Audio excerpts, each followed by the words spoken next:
Hello दोस्तों, कैसे हैं आप सब। और मेरे ख्याल से आप लोग ठीक ही ठाक होंगे। दोस्तों आइए आज की इस वीडियो में हम जान लेते हैं फ़ोटो आइडेंटिफिकेशन के लिए जो इलाहाबाद हाई कोर्ट की खंडपीठ लखनऊ के द्वारा जो जजमेंट पास किया गया है उस बारे में। और दोस्तों आपको बता दें कि इलाहाबाद हाई कोर्ट ने बार एसोसिएशनों द्वारा शुल्क वसूली पर शिकंजा कसा है और इसको जो है पूरी तरीके से बैन कर दिया है। साथ में और भी क्या स्पेसिफिक ऑर्डर पास किया उस बारे में विस्तार से जानेंगे। तो चलिए फटाफट वीडियो शुरू करते हैं। मेरा नाम है राहुल सिंह और आप देख रहे हैं एडवो हेल्प अस। दोस्तों इलाहाबाद हाई कोर्ट ने स्पष्ट आदेश दिया है कि कोर्ट में दाखिल हल्फनामों में फोटो आइडेंटिफिकेशन के लिए किसी भी प्रकार का शुल्क नहीं लिया जाएगा।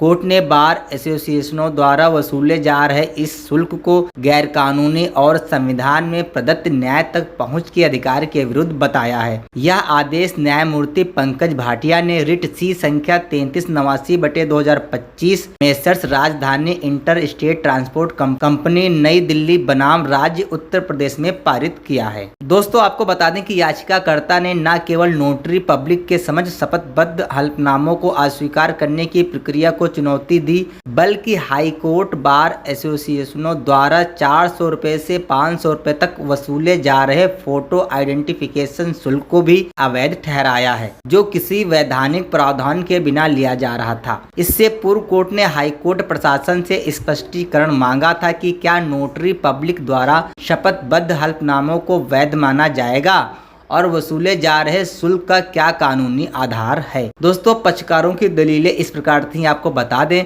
कि हाईकोर्ट की ओर से अधिवक्ता श्री गौरव मेहरोत्रा ने रजिस्ट्रार जनरल के निर्देशों के आधार पर बताया कि नोटरी पब्लिक के समक्ष शपथबद्ध किसी भी हल्फनामे के साथ दाखिल की गई याचिकाओं, आवेदनों आदि को अस्वीकार करने का कोई प्रस्ताव नहीं है। उन्होंने यह भी स्पष्ट किया कि नोटरी एक्ट के तहत शपथबद्ध हल्फनामे पूरी तरह वैध माने जाएंगे। फीस वसूली के संदर्भ में कोर्ट को अवगत कराया गया कि PIL संख्या 55-060/2015 और रिट सी संख्या 33-750/2022 में डिवीजन बेंच द्वारा 500 रुपये शुल्क वसूलने पर रोक लगाई जा चुकी थी। फिर भी इलाहाबाद और लखनऊ दोनों स्थानों पर यह प्रथा जारी है। दोस्तों कोर्ट की सहायता कर रहे श्री SM सिंह रायकवार ने दलील दी कि यह शुल्क संविधान के तहत प्राप्त न्याय तक पहुंच के अधिकार का उल्लंघन है। उन्होंने इसे कानून विहीन बताया और कहा कि इससे खासकर गरीब वर्ग के याचिकाकर्ताओं के लिए न्याय की राह कठिन हो जाती है। वरिष्ठ अधिवक्ता श्री JN माथुर ने हाईकोर्ट द्वारा प्रकाशित 272 संभावित आपत्तियों की सूची को बिना वैधानिक आधार के बताया और कहा कि इससे अधिवक्ताओं का समय बेवजह खराब होता है। दोस्तों कोर्ट ने इलाहाबाद हाईकोर्ट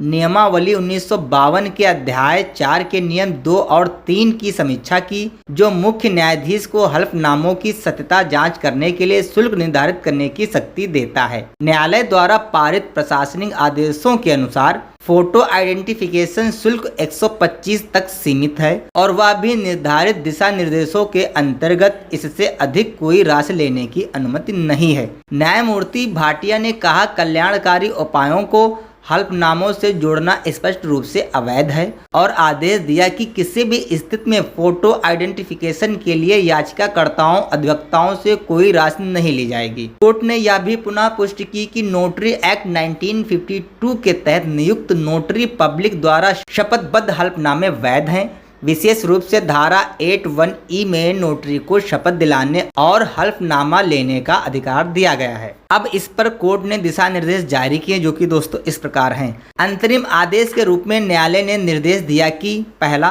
पूरे भारत में नोटरी पब्लिक के समक्ष शपथबद्ध हल्फनामों के साथ दायर सभी याचिकाएं, आवेदन और अपील बिना किसी आपत्ति के स्वीकार की जाएं।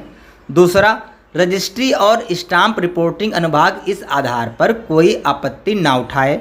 तीसरा, इलाहाबाद हाईकोर्ट बार एसोसिएशन या अवध बार एसोसिएशन द्वारा फोटो आइडेंटिफिकेशन सेवा हेतु कोई शुल्क न लिया जाए। चौथा, यदि इन निर्देशों का उल्लंघन हुआ तो संबंधित बार एसोसिएशनों द्वारा फोटो आइडेंटिफिकेशन केंद्रों का संचालन करने वाली संस्थाओं के विरुद्ध अवमानना की कार्रवाई की जाएगी।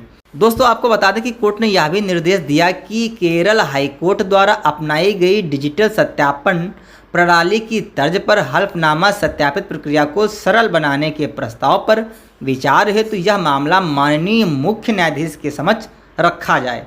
तो दोस्तों इलाहाबाद हाईकोर्ट की खंडपीठ लखनऊ के द्वारा फोटो आइडेंटिफिकेशन के नाम पर अवैध वसूले जा रही रकम पर ये फैसला सुनाया है। और आई होप आपको ये वीडियो पसंद आई होगी और मिलते हैं नेक्स्ट वीडियो में। तब तक के लिए जय हिंद, जय भारत।